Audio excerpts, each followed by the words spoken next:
ভাই ও বোনেরা, আসসালামু আলাইকুম ওয়া রাহমাতুল্লাহি ওয়া বারাকাতুহু। যেহেতু জোয়া মাহফিল আর আমার পরেও আরো বেশ কয়েকজন বক্তব্য রাখবেন, বক্তব্য আসলে লম্বা করব না। তবে যে কথাটি আমাদের সকলের হৃদয়ে সব সময় বাজে,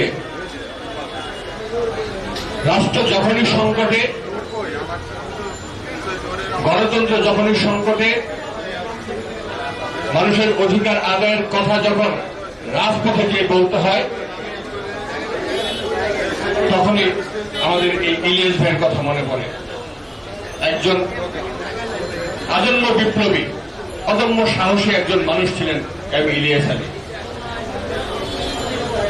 আমরা যখন ঢাকা বিশ্ববিদ্যালয়ে ভর্তি হই 89-90 সেশনে, তার আগে যখন ঢাকা কলেজে পড়ি 87-88-89, তখন থেকেই আমরা ঢাকা বিশ্ববিদ্যালয়ে যদি কখনো যেতাম বা কখনো ঢাকা কলেজেও, আমরা এই ইলিয়াস ভাইয়ের সাহসী এবং সগর্ব প্রচার পথ চলা আমরা দেখতে পেয়েছি।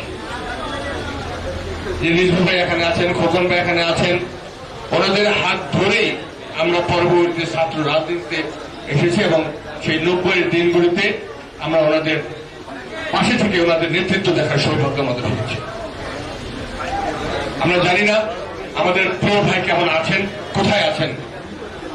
আমরা বারবার দাবি করেছি আমাদের এই প্রিয় ভাইকে অনতিবিলম্বে ওনার পরিবারের কাছে ফিরিয়ে দেওয়া হোক, ওনার গণমানুষের কাছে ওনাকে ফিরিয়ে দেওয়া হোক, বিএনপি পরিবারের কাছে ফিরিয়ে দেওয়া হোক। আমরা আবারও আজকের এই প্রোগ্রাম থেকে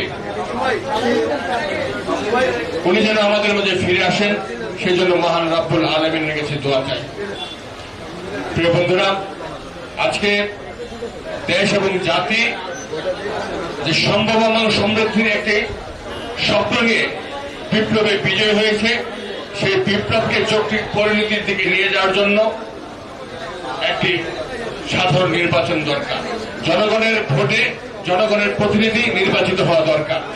সেটি আমরা মনে করি প্রয়োজনীয় সংস্কার যত দ্রুত করা সম্ভব করে 22 ডিসেম্বর যে নির্বাচনের দাবি জনগণের মাঠ থেকে উঠেছে, তার মধ্যে জাতীয় নির্বাচন দিয়ে বাংলাদেশের জনগণের সরকার এবং গণতন্ত্র প্রতিষ্ঠা করা অত্যন্ত জরুরি। সেই লক্ষ্যে আমরা সকলে ঐক্যবদ্ধভাবে বাংলাদেশের ভবিষ্যৎ প্রধানমন্ত্রী জনাব তারেক রহমান এবং দেশনেত্রী বেগম খালেদা জিয়ার নেতৃত্বে এবং নির্দেশনায় ঐক্যবদ্ধভাবে আমরা আমাদের কার্যক্রম পরিচালিত করব।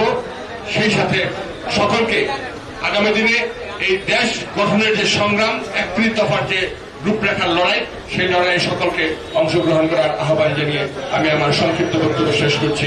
আল্লাহ হাফেজ। ভারতের জিন্দাবাদ, জাতীয়তাবাদী দল জিন্দাবাদ, শহীদ রাষ্ট্রপতি জিয়া রহমান অমর হোক, দেশনেত্রী বেগম খালেদা জিয়া দীর্ঘজীবী হোক, বাংলাদেশের গৌরব বিএনপির ভারপ্রাপ্ত চেয়ারম্যান জনাব তারেক রহমান জিন্দাবাদ।